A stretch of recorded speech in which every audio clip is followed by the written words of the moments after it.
မင်္ဂလာပါရှင်ဒါကတော့တိုက်ကြီးမျိုးရှမ်းစုရဲကွယ်အောင်မင်္ဂလာရှစ်လန်းတွေကတစ်ထက်တိုက်လေးနဲ့မိတ်ဆက်ပေးပါမယ်ဒါဝင်လာတဲ့လန်ကားကြီးကားတိတ်ကုန်လို့ရပါတော့ရှင်နော်ပတ်ဝန်းကျင်အနေထားလေးပါရှင်ဒီမှာပါခြံလေးကတော့အိမ်ကမကောင်းပါဘူးเนาะမျက်နှာဝါ43နောက်ကိုပေ60ရှိရဲ့ပြေစာအပိုင်းရှင်အမိပေါက်ရှိထားတဲ့ရေမီးစုံတစ်ထက်တိုက်လေးပါเนาะအိမ်ကတော့မြင်တဲ့အတိုင်းမကောင်းပါဘူးเนาะအိမ်ကမလေးဖေးဟိုအနှိမ့်ဖြစ်နေအနှိမ့်ပိုင်းကြာတယ်เนาะဒီမှာရေမီးစုံဒီအိမ်လေးပါ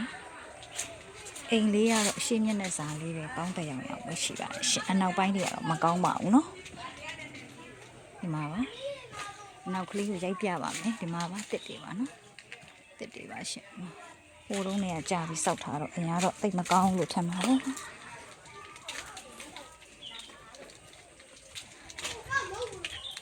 ဒါတော့ချင်းရင်ပတ်တယ်မှာမျက်နှာ43နောက်ကို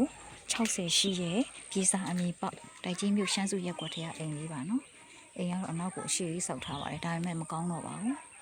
ဒါကို920ညှိနှိုင်းနဲ့ရောင်းချပေးမှာဖြစ်ပါတယ်ရှင်3920ညှိနှိုင်းနဲ့နော်43ပေရှိပါတယ်